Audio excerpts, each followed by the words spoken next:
Okay, so for this next video, I just want to keep proceeding with the idea of trying to explain NPD as opposed to just describing it. So here I really want to focus on where we're really getting into the symptoms of NPD, not so much the, how would you call it, the underlying neurology, but at this point, really showing how with this neurology, this I call it the crisis or survival mode, crisis mode, how that will produce real abnormalities or like real changes in how we actually deal with the acquisition of fantasy.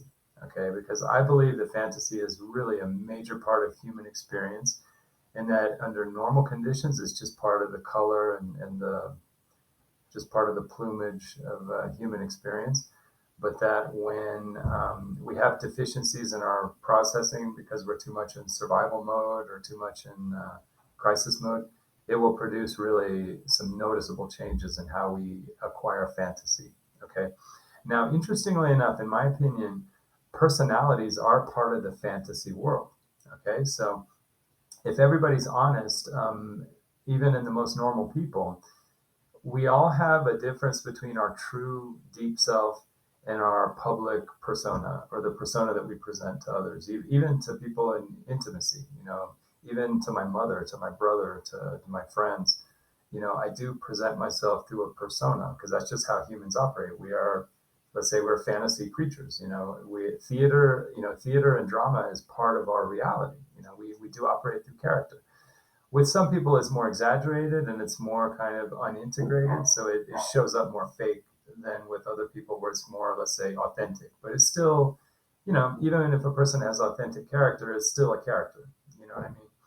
And so I think that in a sense, every character that we represent, even in the most authentic way, that is fantasy. It's just that with some people, it's healthy fantasy, and it's authentic fantasy, if you want to say that you know maybe a father with his children and with his wife will project properly, healthily, in a healthy way, will project kind of like you know project a vibe of being in control, of everything is safe. We're going to be, you know how people can project, sort of how we project ourselves is important because it represents things that are important for others. So, it's part of our communication.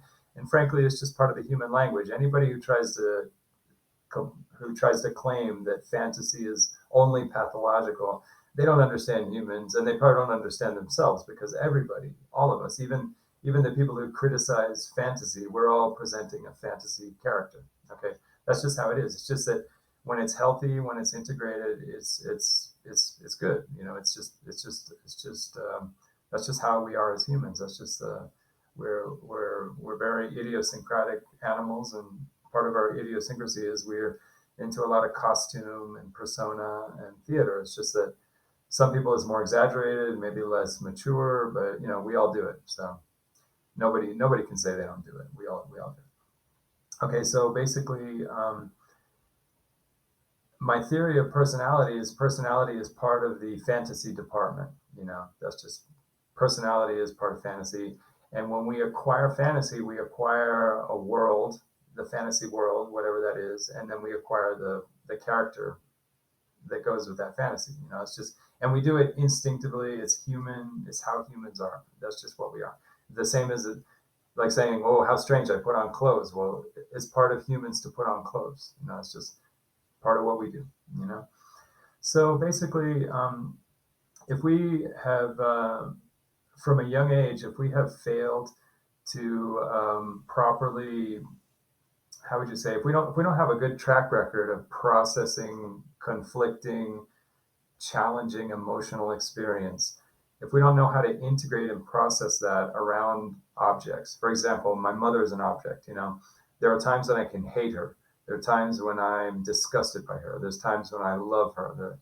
If I don't have a processing of all those terrible experiences, if I just experience them and just drop them, if I don't process them, what I'm going to end up is I'm going to end up with holding split, incompatible attitudes towards my mom that have no interrelationship. They're just, it's almost like I have three versions of myself inside me that have no interconnection.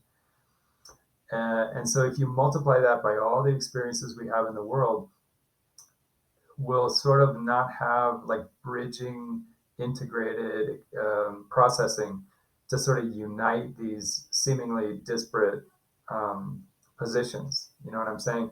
So what that means basically is that we're not able to hold more than one world at a time. So let's say in the world in which I hate my mom, I don't have a bridge to unite that world, to integrate it with the world in which I love my mom, so to speak. You know, think of it like that. So basically, if we're not doing that integration, that processing of emotional experience, what we'll end up doing is having inside ourselves different separate worlds, and we can only inhabit one at a time, one world at a time. Okay. Now, a more healthy person can go into different worlds, but they're not going to totally drop the other worlds. Okay. So you can sort of hold different worlds at the same time. Like the world in which I hate my mom, I can sort of inhabit that at the same time as I inhabit the world where I also love my mom.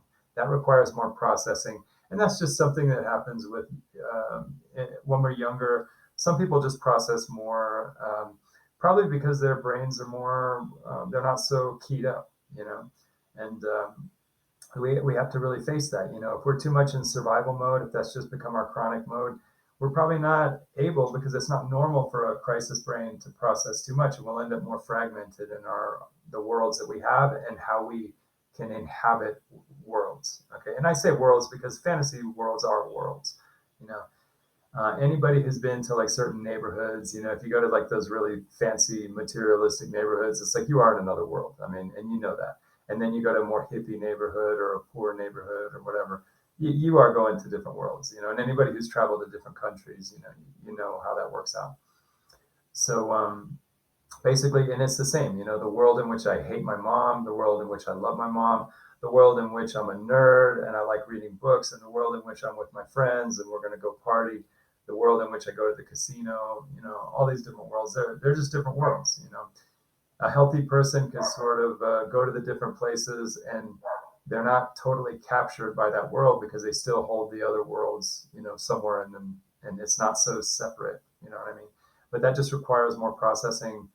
And so basically, to see where you get the exaggerations in NPD, I do think it does also come from some of the biases that come from living too much in the survival mode. Because in the survival mode, I think we perceive things as being very large and intimidating. Okay, intimidation is a big part of the survival world.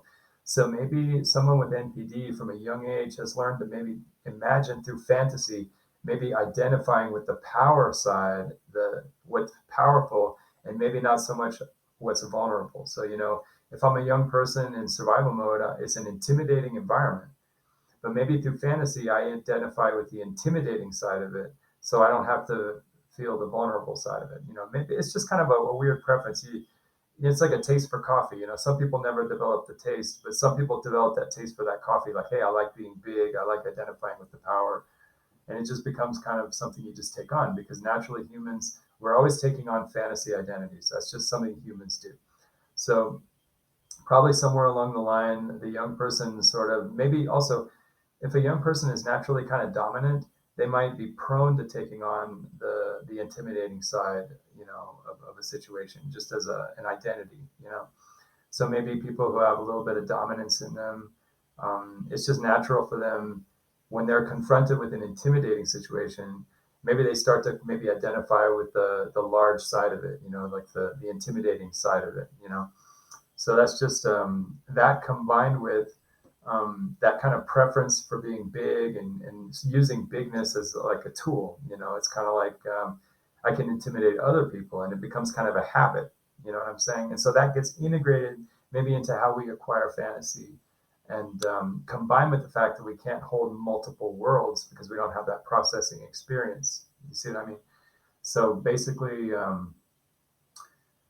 as we get older and we start, you know, sort of becoming really kind of fascinated with different fantasy worlds, you know, fantasy characters, whatever. I mean, in a healthy way, you know. we start trying on different ways of acting, maybe trying to be sarcastic because we see other people being sarcastic, and it's kind of like, hey, these are fantasy portrayals, and so we take these things on. The thing is, I think when you can only hold one world at a time, unfortunately, when you get the fantasy capture, when the fantasy kind of gets acquired, it sort of takes us 100%, and so we're not left with the other worlds to kind of balance it out, and it comes off as an exaggeration. Okay, so and that's unfortunate because it's not really like we're trying to be exaggerated. It's just we don't have the processing resources to kind of hold multiple worlds and have a little balance, and so we come off as exaggerated. You know what I mean? And I think that's where we get into the typical thing of all cluster B is the dysregulation. So basically, where a normal person would have a normal acquisition and sort of normal capture of different fantasy traits and different fantasy worlds, in the NPD, it's kind of a dysregulation of that, where it's kind of exaggerated. Instead of moving between like 20 and 30%, 40, 50, it goes to 80, 90, 100, and it's just kind of like dysregulation. It's just not well modulated because we don't have the processing experience to be able to handle multiple world experience. So I can just tell you from my experience, and I'm so embarrassed by it, but whenever I see like things from Hollywood and these people with lots of plastic surgery and their beautiful cars and their just kind of their fashion and all that.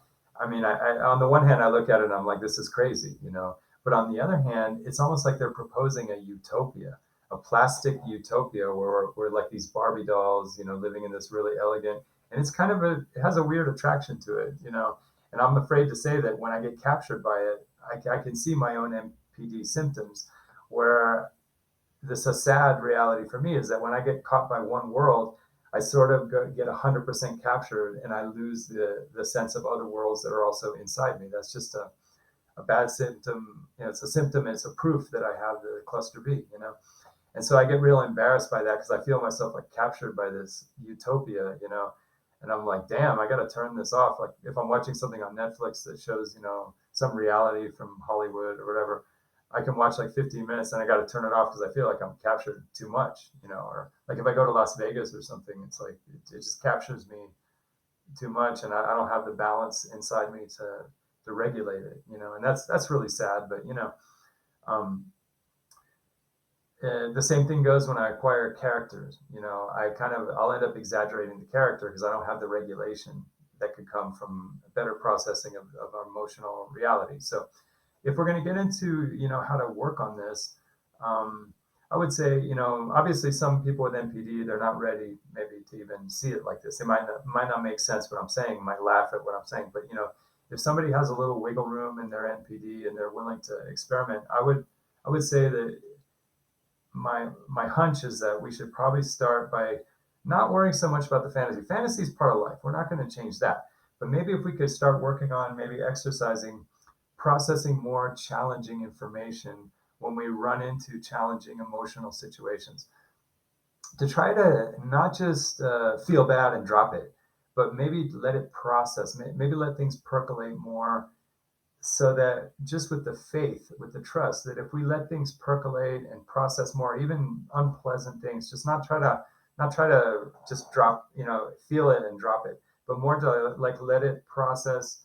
I think if we just let ourselves as a practice, just kind of sit with uncomfortable things and not try to manage them and deal with them and get them out of our picture, you know, like say I'm married. Let's say if I make my wife upset and she's, really not happy or whatever, instead of like, okay, I'm going to fix this situation and then we don't have to deal with it. Instead of that, maybe also kind of like, that sucks. She doesn't like what I'm doing. And it's just kind of a bad feeling. And, maybe let that kind of percolate and process and, not with any purpose, not, I know I'm not going to solve the problem, but just trust that if we can learn to maybe process more of experience, that might take away this thing where we have these fragmented worlds that are separate.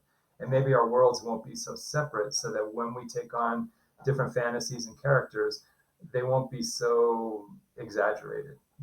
It's just an idea that maybe to work on this dysregulation, we need to focus more on being able to just process uncomfortable emotion and just let it percolate, without any method or anything like that.